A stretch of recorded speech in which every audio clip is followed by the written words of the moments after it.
Hi everyone, it's Mrs. Cafaro again. I'm going to read you a story today, and it's one of my favorites. It's called Alexander and the Terrible, Horrible, No Good, Very Bad Day.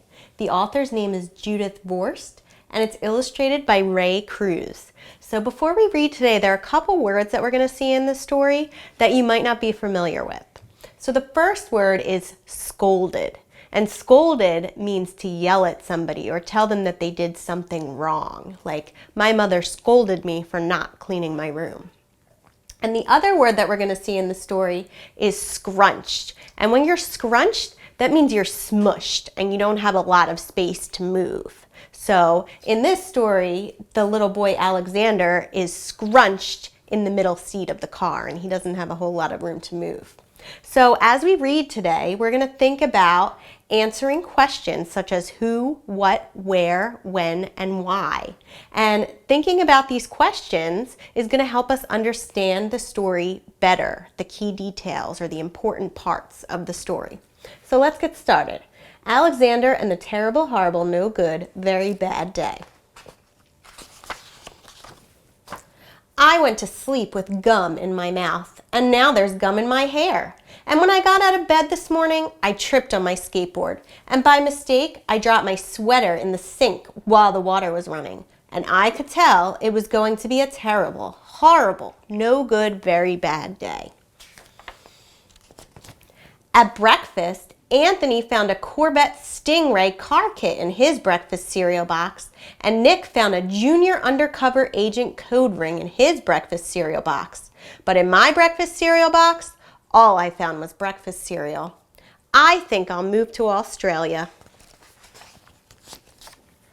In the carpool, Mrs. Gibson let Becky sit in the seat by the window. Audrey and Elliot got seats by the window too. I said I was being scrunched. I said I was being smushed. I said if I don't get a seat by the window, I'm going to be car sick. No one even answered. I could tell it was going to be a terrible, horrible, no good, very bad day. So now as I'm reading, I'm thinking about what are some of the events that took place in the morning that made Alexander's day so horrible already. And if I'm thinking about those key details or important parts of the story, I noticed he said that he had gum in his hair, he had no prize in his breakfast cereal, he tripped over his skateboard, and he was smushed in the carpool. So already his day is not off to a great start, and there's a lot of detail in there that the author gives me to tell me why. At school, Mrs. Dickens liked Paul's picture of the sailboat better than my picture of the invisible castle. At singing time, she said I sang too loud. At counting time, she said I left out 16. Who needs 16? I could tell it was going to be a terrible, horrible, no good, very bad day. I could tell because Paul said I wasn't his best friend anymore. He said that Philip Parker was his best friend and that Albert Moyo was his next best friend and that I was only his third best friend. I hope you sit on a tack, I said to Paul. I hope the next time you get a double-decker strawberry ice cream cone, the ice cream part falls off the cone part and lands in Australia. There were 2 cupcakes in Philip Parker's lunch bag, and Albert got a Hershey bar with almonds, and Paul's mother gave him a piece of a jelly roll that had little coconut sprinkles on the top. Guess whose mother forgot to put in dessert? It was a terrible, horrible, no good, very bad day.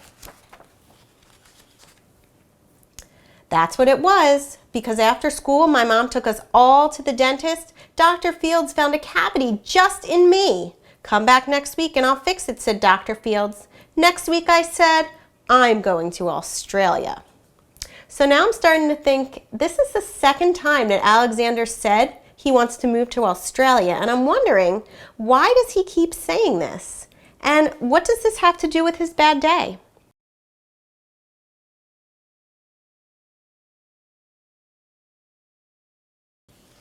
On the way downstairs, the elevator door closed on my foot. And while we were waiting for my mom to get the car, Anthony made me fall where it was muddy. And then when I started crying because of the mud, Nick said I was a crybaby. And While I was punching Nick for saying I was a crybaby, my mom came back with the car and scolded me for being muddy and fighting. I am having a terrible, horrible, no good, very bad day, I told everyone. No one even answered.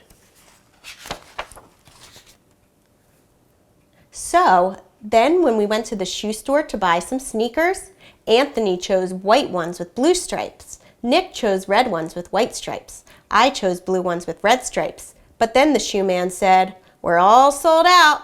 They made me buy plain old white ones, but they can't make me wear them.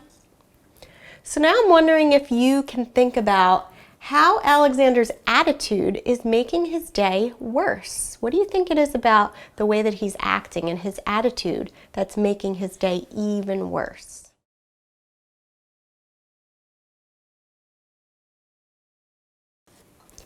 When we picked up my dad at his office, he said I couldn't play with his copying machine, but I forgot. He also said to watch out for the books on the desk, and I was as careful as I could be, except for my elbow.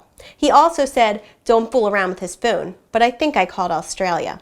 My dad said, please don't pick him up anymore. It was a terrible, horrible, no good, very bad day. There were lima beans for dinner, and I hate lima beans. There was kissing on TV, and I hate kissing.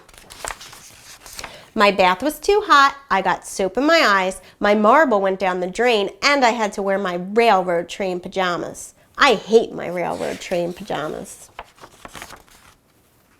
When I went to bed, Nick took back the pillow he said I could keep, and the Mickey Mouse nightlight burnt out, and I bit my tongue. The cat wants to sleep with Anthony, not me. It has been a terrible, horrible, no good, very bad day. My mom said some days are like that. Even in Australia. So now I'm wondering if you can think about, what do you think Alexander's mom means when she says some days are like that, even in Australia?